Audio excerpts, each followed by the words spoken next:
Eu queria convidá-los nesse momento para juntos lermos a palavra de Deus, um texto de encorajamento missionário que se encontra no livro de Atos, capítulo 1, versículo 8. Texto muito conhecido. Atos, capítulo 1, versículo 8. Sei que você já leu e já conhece esse texto, talvez o tenha memorizado. Eu queria então convidá-lo para que juntos pudéssemos ler a uma só voz o que nos diz a palavra do Senhor. Atos, capítulo de número 1, versículo 8. Vamos ler juntos?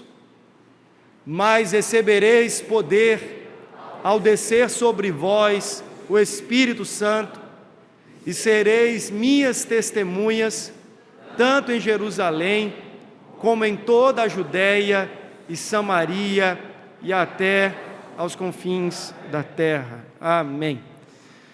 Conta-se que um certo nobre saiu à procura de alguém que pudesse lhe prestar um serviço, porque o teto da sua belíssima mansão estava por ruir. Tratava-se de um trabalho urgente, detalhista, e que exigia um trabalhador extremamente competente, habilidoso. Após uma busca acurada, a história conta que aquele senhor encontrou a pessoa a quem procurava. E de pronto lhe disse: eu preciso que você restaure completa e urgentemente o teto da minha mansão. O rapaz, considerando todas as suas habilidades, respondeu: sim, meu senhor, a partir de agora você não precisa mais se preocupar. Farei tudo o que estiver ao meu alcance. Ouvindo aquilo, o nobre saiu satisfeito e aquietado no seu coração para cuidar dos seus afazeres diários. Ao final da tarde, retornando da labuta, aquele nobre toma um susto. Quando ele olha para sua casa, ele percebe que a fachada da mansão havia sido reformada. Vagarosamente, ele se aproxima da porta e, ao entrar, percebe que também a sua mobília havia sido reorganizada. À medida que ele passeava por aquilo que ele achava que ainda era sua casa, ele constatava que as paredes haviam sido pintadas, o couro das poltronas reidratado, a madeira dos móveis, de tão bem envernizada que estava, brilhava reluzentemente. Ainda extasiado com tudo o que vira, pensou: que profissional excelente! Nunca conheci alguém tão proativo e tão bom em toda a minha vida. Enquanto reorganizava os seus pensamentos, ele lembrou de olhar para o teto. Afinal de contas, foi para isso que ele contratara aquele rapaz. E voltando as vistas para cima, que grande decepção. O teto permanecia tão precário e tão depredado, e portanto condenável, quanto antes. Eu tenho a impressão que essa história serve-nos de metáfora para a nossa realidade enquanto igreja.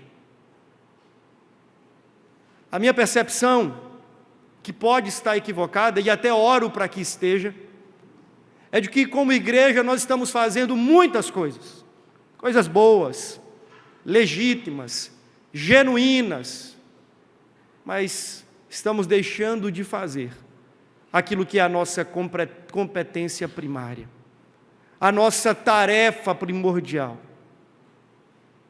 Eu penso que nós somos aqueles que ao longo do tempo e da história começamos a investir muito mais dos nossos recursos, do nosso tempo e dos nossos talentos naquilo que não é o nosso chamado.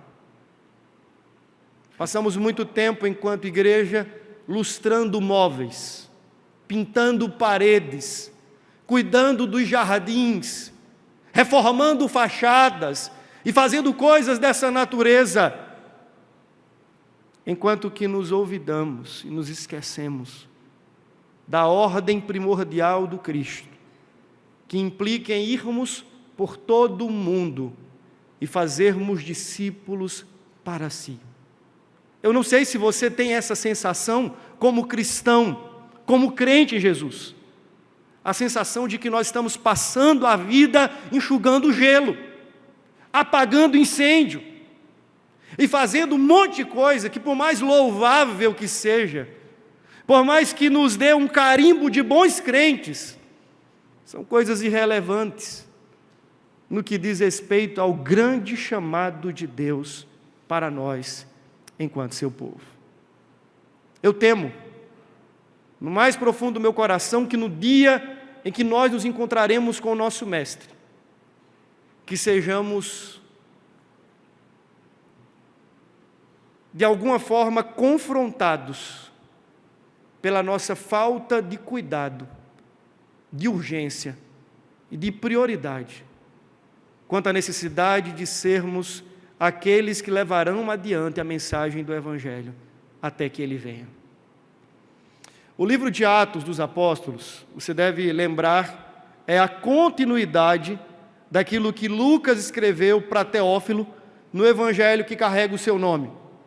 Naquele primeiro momento, o intento de Lucas é de registrar coisas através de uma pesquisa acerca da vida, da obra e dos ensinos de Cristo Jesus. Não sabemos muito bem acerca de Teófilo. Ao que nos parece, esse homem talvez fosse um dos patronos das suas pesquisas e também do trabalho missionário do apóstolo Paulo, a quem Lucas acompanha em algumas de suas viagens. Lucas está interessado em reportar-se àquele homem e fazer conhecido o seu trabalho de pesquisa. E ele o faz num primeiro momento e depois no segundo, naquilo que nós conhecemos como livro de Atos, que a princípio era um único e grande livro dividido em 2 tomos.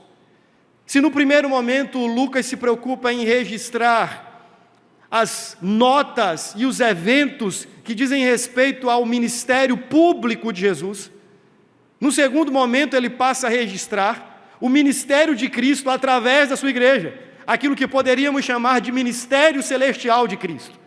Ele agora já havia assuntado aos céus, ele já havia sido exaltado à destra de Deus, pelo que também continuava agindo na história por meio da sua igreja, no poder do seu Espírito. Alguém já disse que o livro de Atos poderia receber o nome de livro de Atos do Espírito, porque no final das contas, o grande protagonista dessa história, que tem a igreja como instrumento mediatório, é o próprio Deus, através do Espírito Santo. E nós descobrimos uma tese muito básica e fundamental, de que a obra de Deus, antes de tudo, é promovida e realizada pelo próprio Deus. Os homens, a igreja, as instituições, as ferramentas e as circunstâncias apenas servem a esse propósito. Mas se há uma verdade categorizada em toda a Escritura, é de que Deus, o próprio Deus, está preocupado em promover e fazer cumprida a sua obra na história. A obra de Deus, a obra sempre foi de Deus. Antes de Jesus falar essas palavras, que alguns chamam de a 5ª grande comissão, você deve lembrar que ao final de cada um dos evangelhos, você tem o registro de um chamamento de Cristo. Cristo reúne os discípulos, ele já havia ressuscitado, e então passa a lhes dar uma ordem. E a ordem é simples: vocês devem agora ir em meu nome a todo mundo, proclamar todo o evangelho da graça, para que igrejas sejam plantadas e discípulos possam se reunir em torno do meu nome. Se você ler Mateus 28, você vai encontrar uma declaração parecida com essa, quando Cristo diz: indo então por todo o mundo, fazei discípulos de todas as nações, ensinando todas as coisas que vos tenho ordenado, batizando-os em nome do Pai, do Filho e do Espírito. E você vai encontrar o mesmo em Marcos 16:15, quando Cristo comissiona os discípulos e neles a sua igreja, dizendo: ide por todo o mundo e pregai o evangelho a toda criatura. No evangelho de Lucas você encontra uma declaração semelhante no capítulo 24, ele aponta para o Cristo que haveria de padecer e ressuscitar, e depois que em seu nome fosse pregado o arrependimento a todos os homens, e depois disso ele soprou sobre os discípulos o Espírito Santo. Em João, por sua vez, ele faz o mesmo. No capítulo 17, nós temos um comissionamento de Cristo, dizendo que ele chama a igreja e designa essa igreja ao mundo para que essa igreja frutifique em seu nome. No capítulo 20, por semelhante modo, ele sopra o Espírito sobre eles e faz-lhes uma promessa de que ele derramaria da plenitude do Espírito à medida que eles aguardassem em Jerusalém, em oração, pela promessa do Pai. Atos 1:8 é aquele momento que precede um pouquinho o derramar do Espírito Santo sobre os crentes que ali estavam reunidos. Mas é importante você entender esse texto à luz do seu contexto imediato. E nós temos alguns versículos que antecedem o versículo 8 e alguns outros versículos que o sucedem. Preste atenção comigo nos versículos iniciais do primeiro capítulo de Atos. Escrevi o primeiro livro, ó Teófilo, relatando todas as coisas que Jesus começou a fazer e a ensinar, até o dia em que, depois de haver dado mandamentos por intermédio do Espírito Santo aos apóstolos que escolhera, foi levado às alturas. A estes também, depois de ter padecido, se apresentou vivo, com muitas provas incontestáveis, aparecendo-lhes durante 40 dias e falando das coisas concernentes ao reino de Deus. E comendo com eles, determinou-lhes que não se ausentassem de Jerusalém, mas que esperassem a promessa do Pai, a qual disse ele: de mim ouvistes.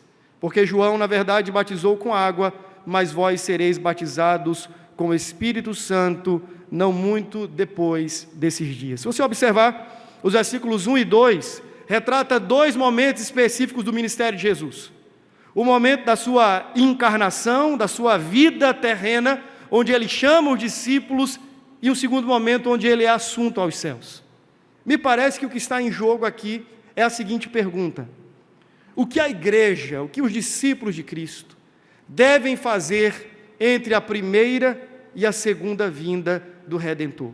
Ele veio a primeira vez, ele foi assunto aos céus, e se você observar lá no finalzinho do capítulo 1, versículo 14, diz que, sendo ele assunto, fez uma outra promessa, de que assim como os discípulos estavam o observando, subindo aos céus, o veriam outra vez descendo dos céus em sua glória. E a pergunta é: enquanto isso?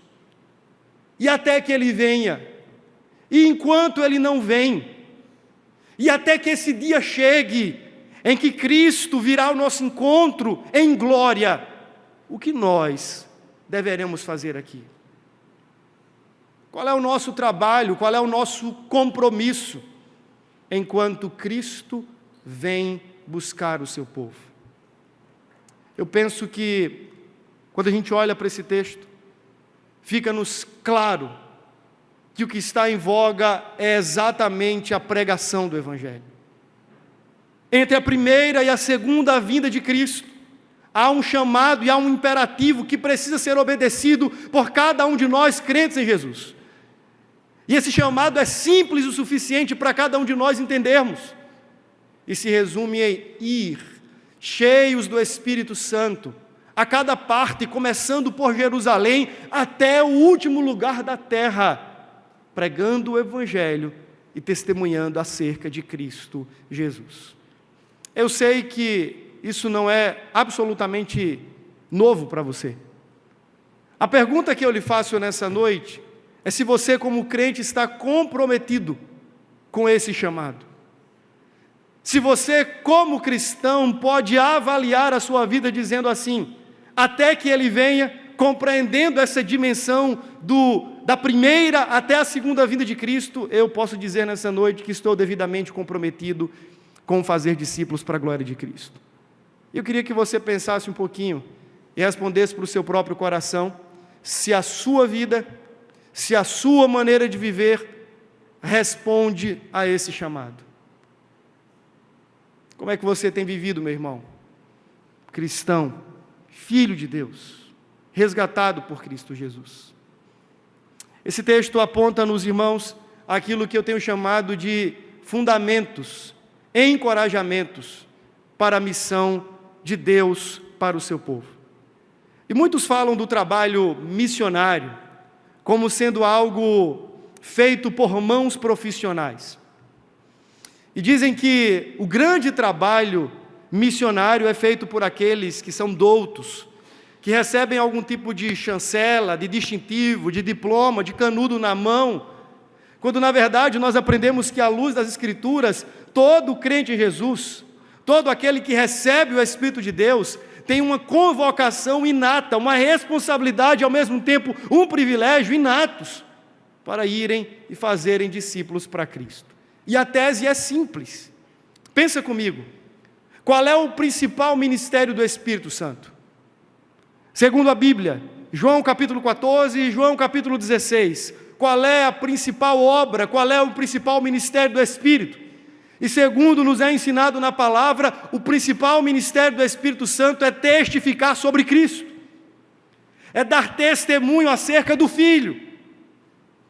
Se isso é verdade, e eu creio que é, porque a Bíblia é a palavra de Deus, então nós precisamos fazer uma segunda consideração. O Espírito Santo habita em nós, e essa é uma realidade maravilhosa. A Bíblia diz que Deus não habita em templos feitos por mãos humanas, mas que Ele se valeu de gente como a gente para fazer sua habitação, para fazer de sua casa. Então eu tenho uma realidade que o ministério do Espírito é testemunhar sobre Cristo, e eu tenho uma segunda realidade de que o Espírito de Deus habita em mim. A lógica disso deveria ser o quê? Se o Espírito de Deus trabalha para que Cristo e o seu ministério seja testificado no coração dos homens, e se Ele habita em mim, a lógica é que eu deveria ser conduzido, induzido a testificar de Cristo. Se o Espírito cujo ministério é testemunhar de Cristo habita em mim, Ele certamente me levará a testificar de Cristo Jesus. Por isso é um engano e um perigo achar que o trabalho do testemunho de Cristo é uma prerrogativa apenas de alguns e não de todos. É verdade que a alguns, Deus haverá de dar um direcionamento muito específico, apontar uma geografia muito específica, mas é preciso que entendamos, se temos o Espírito de Deus habitando em nós, temos em nós uma responsabilidade de testificar sobre Cristo. E diante disso nós chegamos a duas conclusões muito básicas. Se o Espírito de Deus habita em mim, e se sua missão é testificar de Cristo, e eu não testifico de Cristo, isso sinaliza muito provavelmente que eu sou um crente raso, e que eu não estou vivendo debaixo daquela realidade que Paulo apregoou em Efésios capítulo 5, de ser um crente cheio do Espírito Santo.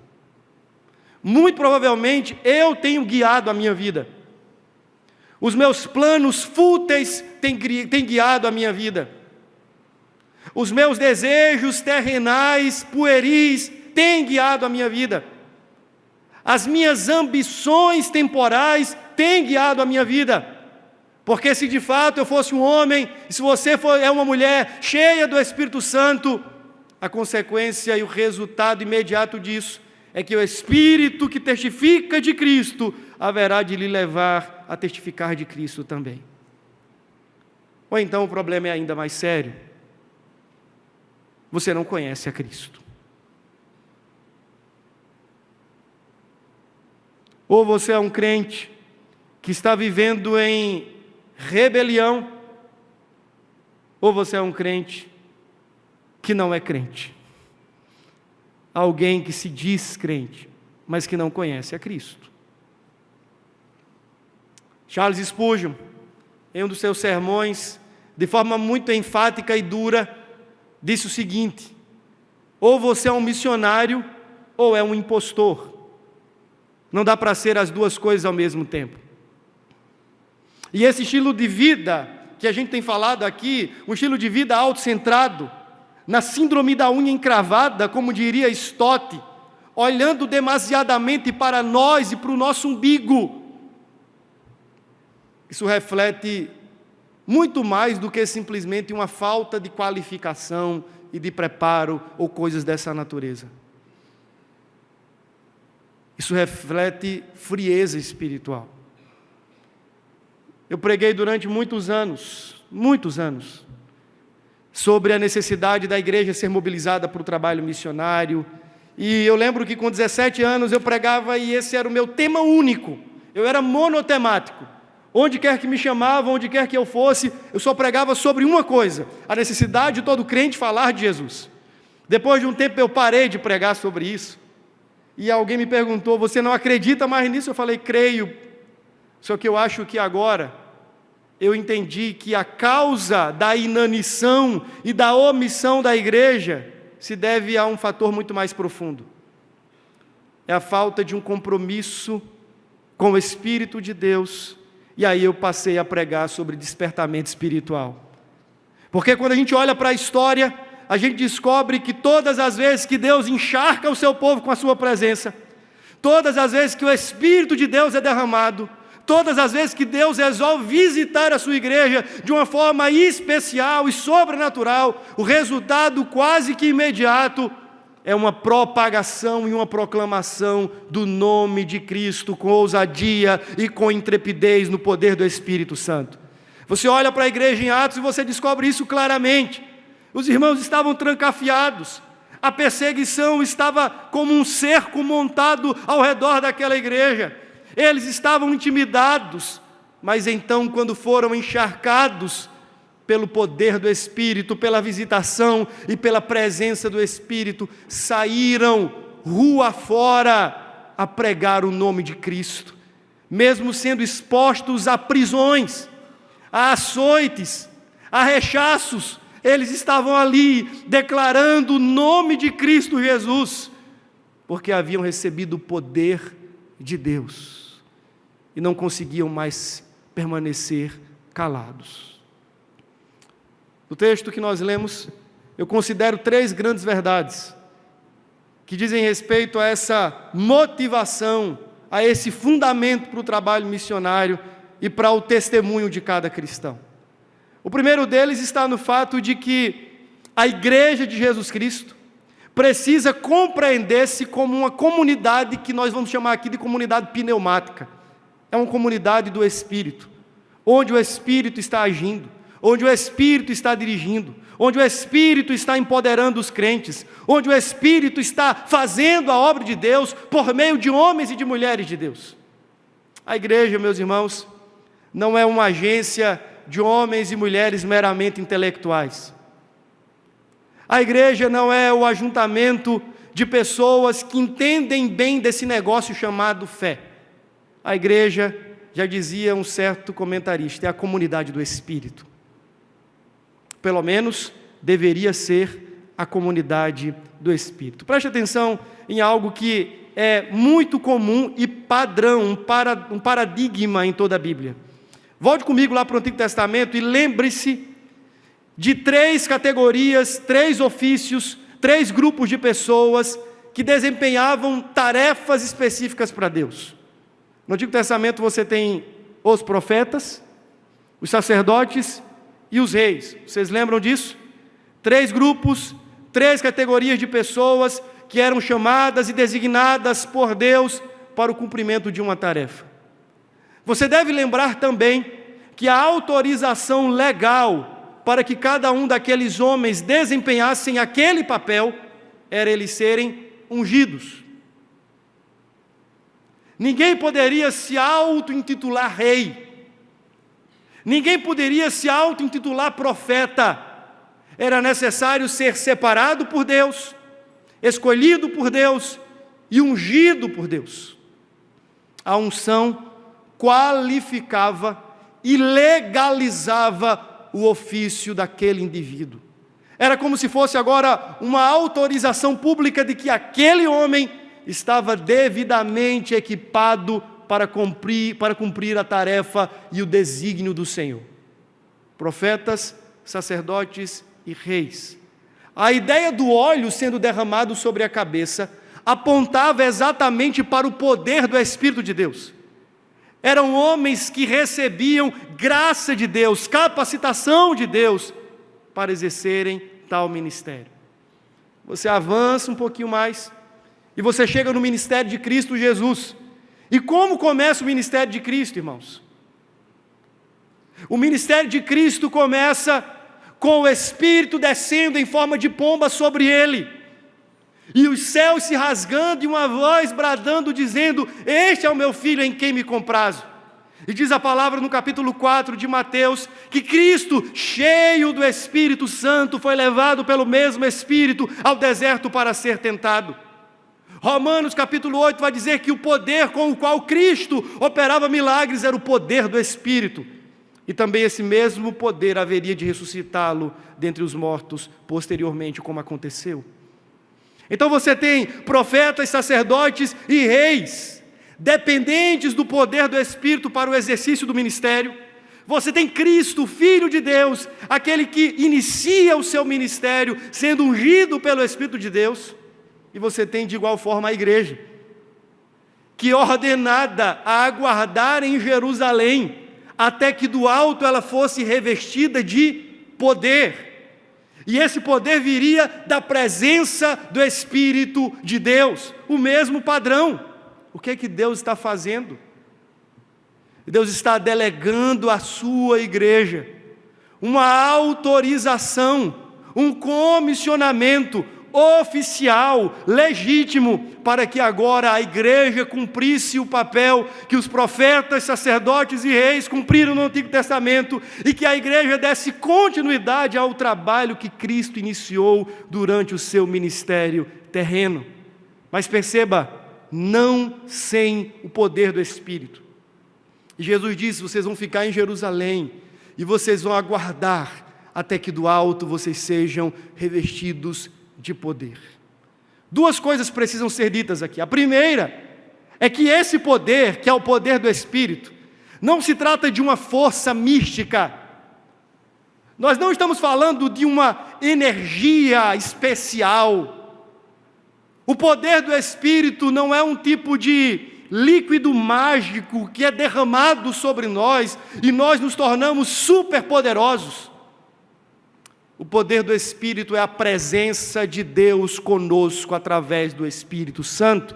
E é preciso que se reitere aquilo que é tão óbvio: o Espírito Santo não é uma força, o Espírito Santo não é uma energia, o Espírito Santo não é um gás divino, o Espírito Santo não é um líquido celestial que enche o seu povo. O Espírito Santo é Deus, a pessoa de Deus manifestada sobre a sua igreja. Na doutrina da Trindade nós costumamos dizer que a terceira pessoa da Trindade, co-igual com o Pai, co-substancial com o Pai e com o Filho, de modo que Deus está dizendo: sem a minha presença, sem o poder do meu Espírito, a igreja está inabilitada e inautorizada para fazer qualquer coisa.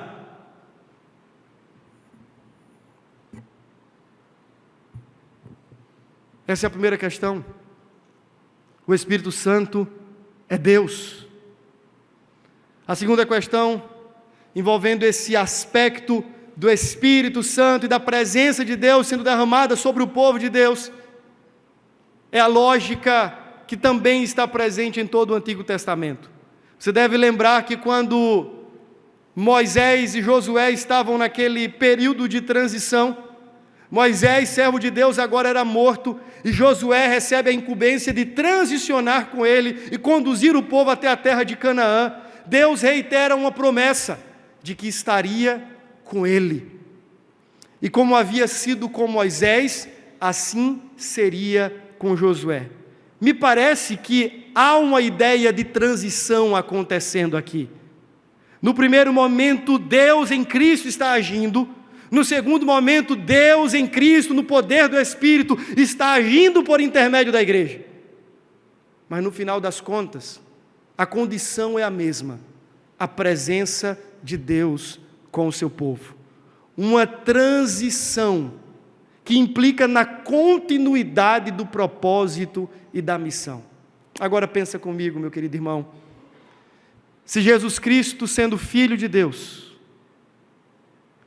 modelou para nós a necessidade de um ministério debaixo da presença do Espírito de Deus, o que será de nós que achamos que podemos fazer o trabalho de Deus sem o poder de Deus? Trata-se de algo que é muito maior do que você e eu, é muito maior do que todos nós juntos.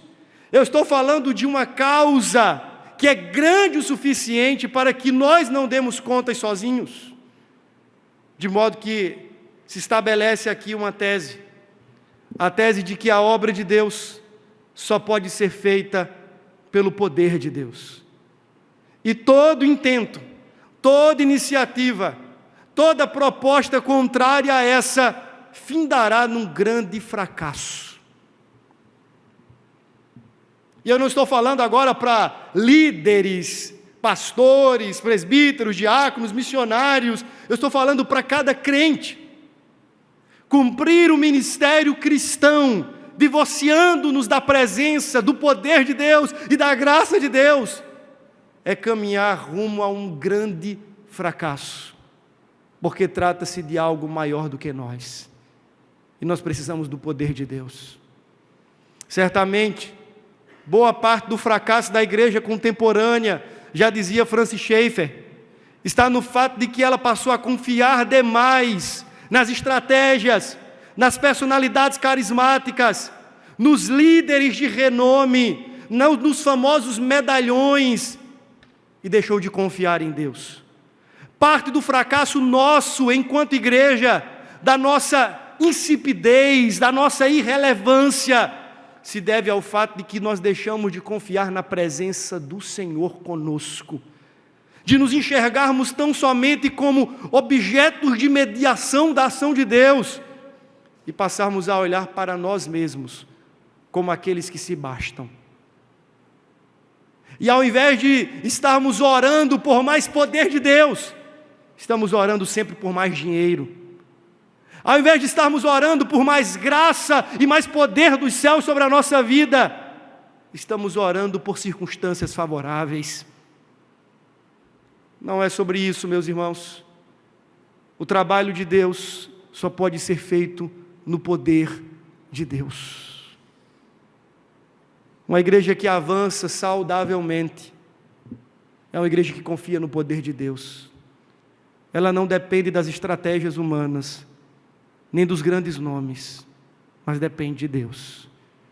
Se em algum momento nos esquecermos disso, seremos tragados pelo fracasso da nossa impotência.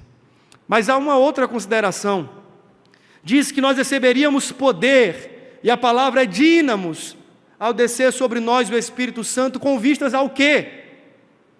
A sermos agora crentes espetaculares, e fazermos do culto um circo, para fazermos do púlpito um picadeiro, e para termos no nosso meio um tipo de espetáculo mágico, onde coisas estrambólicas estão acontecendo o tempo todo, porque para muitos poder de Deus é coisa estranha e coisa sobrenatural acontecendo no meio do seu povo o tempo todo. Mas na verdade, a Bíblia diz que esse poder seria e foi conferido à sua igreja com vistas a tornar essa igreja uma igreja martírica.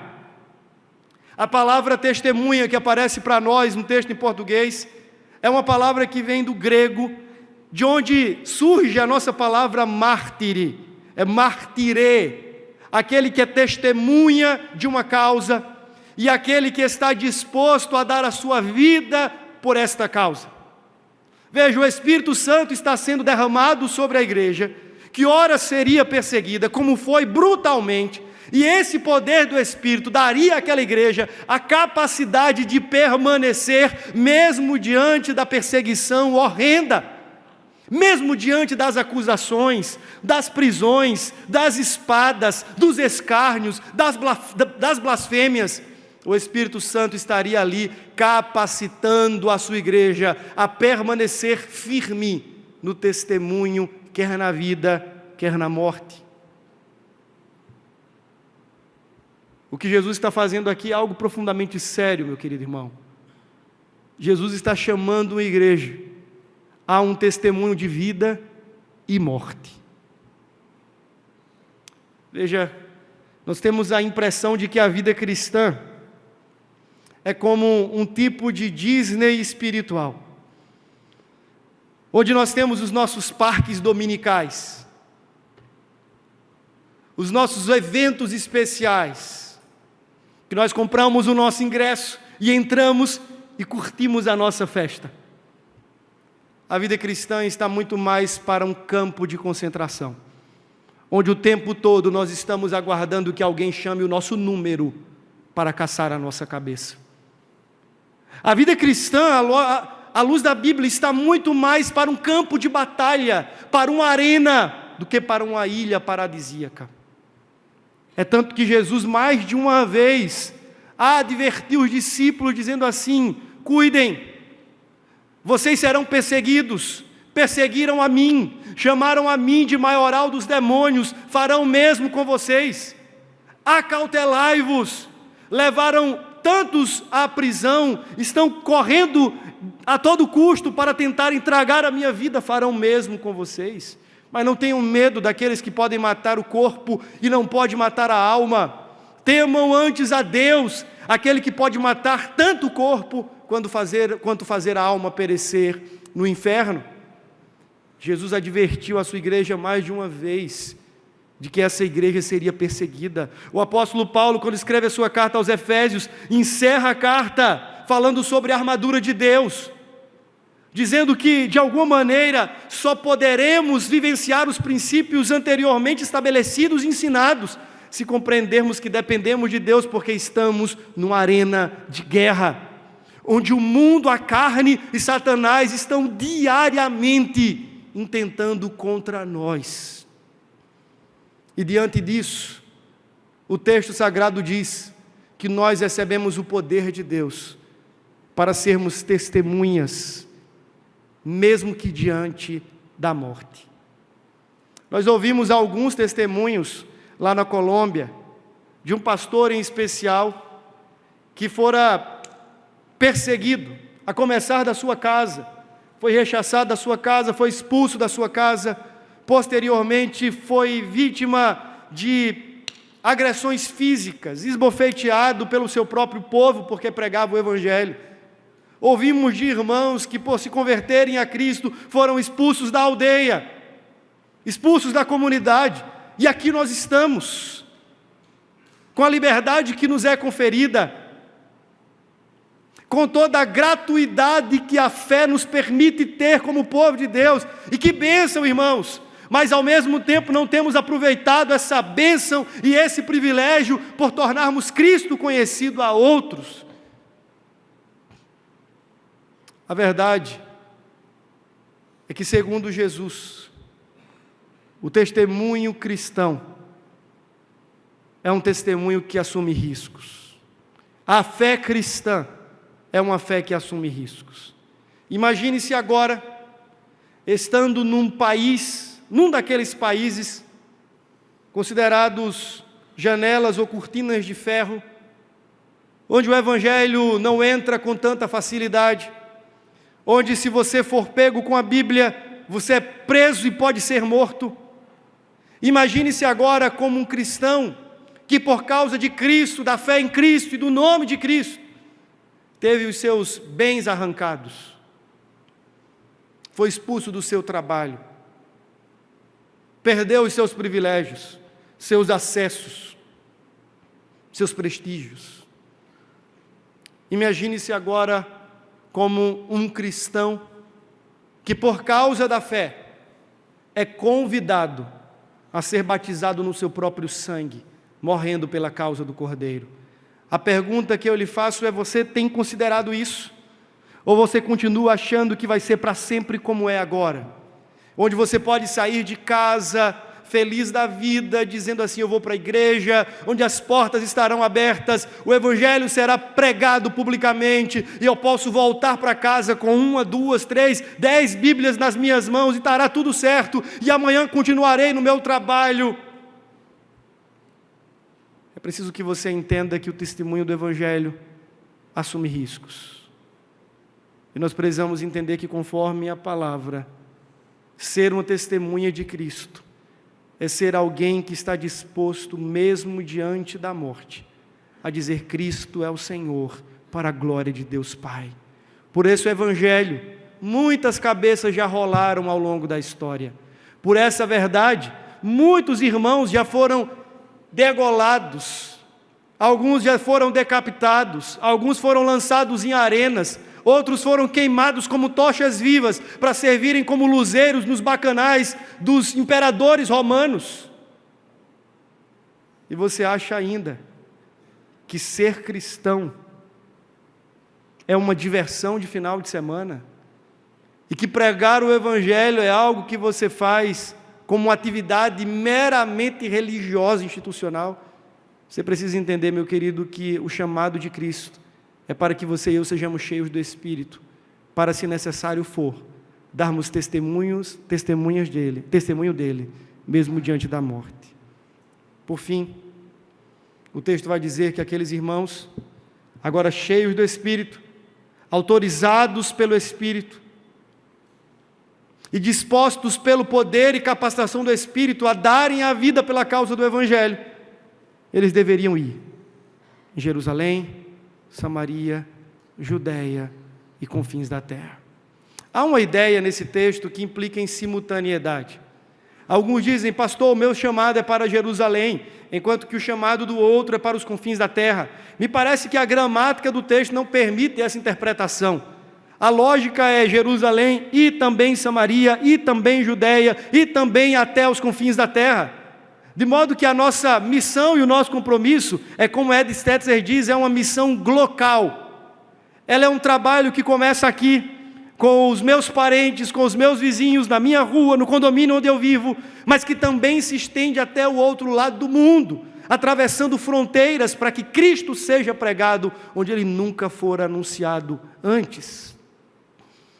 E aí implica no movimento que na teologia se tem chamado de movimento centrífugo. A igreja saindo do seu quadrante, saindo do seu lugar e sendo uma força de impulso que se move em direção a todo aquele que não conhece o Salvador. Meu querido irmão, há ainda no mundo milhões de pessoas que não ouviram sobre o Nazareno. E elas não ouvirão por boca de anjos. Existem milhões e milhões de pessoas, inclusive no Brasil, que estão perecendo diariamente, sendo abocanhadas, engolidas pelas chamas infernais, porque não conhecem o Salvador. E você pode estar dizendo assim como um bom presbiteriano: mas pastor, se forem eleitas, se não forem eleitas vão perecer, mas se forem eleitas...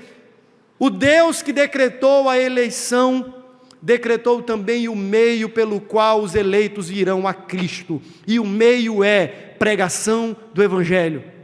O Deus que ordenou o fim dos eleitos, a salvação eterna ao lado de Cristo Jesus, decretou o meio pelo qual esses eleitos chegarão a esse fim, e não foi outro, senão a pregação franca do Evangelho da graça, perto ou longe, com as circunstâncias favoráveis ou não, em Jerusalém e também nos confins da terra. Sabe por quê? Porque o Cordeiro é digno de ser adorado por cada tribo, povo, língua e nação. Parte o coração saber que existe alguém perto ou longe que está adorando aos Baals contemporâneos, que está se encurvando diante do dinheiro, da fama, do poder, dos poste-ídolos, que estão oferecendo louvor a pedaços de madeira, de barro ou de qualquer outra coisa, e não oferecendo culto ao verdadeiro Deus. O interesse de Deus não é ser Deus apenas dos pessoenses, dos brasileiros. O interesse de Deus é ser Deus de todos os povos, para que todos os povos o adorem. Mas para que isso seja uma realidade, alguém tem que sair do seu lugar, alguém tem que sair do seu estado de acomodação, da sua preguiça espiritual, alguém tem que se mover. Meus irmãos, a palavra de Deus nos diz que Jesus ia e percorria aldeias, povoados, circunvizinhanças ali em Jerusalém, principalmente na região da Galileia. O reino de Deus é um reino em movimento. O trabalho de Deus se faz à medida que nós nos movemos no poder de Deus em direção àqueles que precisam ser alcançados por Ele. Mas enquanto nós ficarmos sentados aqui, enchendo a nossa barriga espiritual de Bíblia cada semana, comendo sermão, enchendo o nosso ventre de música e de música e de música, de louvor e de louvor e de louvor, e nos tornando obesos espirituais, enquanto isso permanecer acontecendo, muitos continuarão perecendo. E veja, a conexão entre eleição e proclamação é muito nítida na Bíblia. A eleição nunca foi uma desculpa para dizer assim, eu não preciso pregar o Evangelho, pelo contrário, sempre foi uma mola propulsora, uma mola propulsora para a pregação do Evangelho. Paulo diz assim, Deus tem muito povo nessa cidade, vou pregar. Deus tem um povo em cada tribo, língua, raça e nação, então eu vou atravessar o outro lado do mundo, porque Deus tem um povo ali também. Era uma motivação, hoje tem se tornado uma desculpa. Entenda, desde Jerusalém até os confins da terra tem um povo a quem Deus quer salvar, mas Ele quer usar a sua vida e Ele quer usar a minha vida no poder do Espírito Santo. Apesar das nossas imperfeições, inabilidades e fraquezas, Deus quer usar você, meu querido irmão, nesse tempo, para essa geração. Então, em nome de Jesus, abra a sua boca e fale de Cristo, porque o Evangelho é uma mensagem que precisa ser demonstrada na vida, mas que precisa ser também anunciada com os nossos lábios. Há alguém na sua rua, há alguém no seu condomínio, há alguém na sua família que precisa ouvir sobre o Salvador, e Deus lhe plantou ali para que você pudesse esbravejar em nome dEle, dizendo, o Rei venceu, Cristo Jesus venceu, e Ele está vindo buscar um povo seu, zeloso e de boas obras. É importante que você beije os seus pés, para que então receba a graça que vem da cruz do Calvário. Você ama os seus familiares? Você ama os seus colegas de trabalho? Você deseja realmente presenteá-los com algo que possa ser duradouro? Você ama os seus filhos? Você ama o seu cônjuge? Então faça algo que tem valor eterno. Pregue para eles o Evangelho. Tudo mais vai passar. Tudo mais vai passar. Mas pregue o Evangelho. E você estará semeando para a eternidade, construindo edifícios para a eternidade. Queria convidá-lo a ficar de pé nesse momento.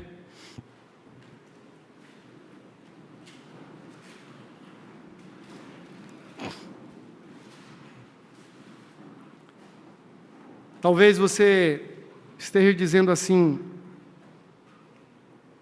eu sei que Deus tem me chamado para essa tarefa santa, mas eu não sei o que fazer, não sei por onde começar. Quando eu olho para os cristãos primitivos, eu descubro que eles tinham o necessário, como nós também temos. Nós não precisamos mais ficar aqui parados, esperando até que a promessa venha sobre nós e o Espírito seja derramado. Isso já aconteceu. O Espírito já foi derramado em nossos corações. Nós já vivemos nessa dimensão onde o Espírito Santo de Deus foi derramado em nossos corações. Agora talvez você precise ouvir a voz do Senhor e dizer como Isaías, eis-me aqui, Senhor, envia-me a mim. Coloque o seu coração diante de Deus em oração mais uma vez nesse instante. E peça a Deus em nome de Jesus, que mova o seu coração, para que no decorrer dessa semana, você seja capacitado pelo Espírito para pregar o Evangelho onde você está e estiver plantado.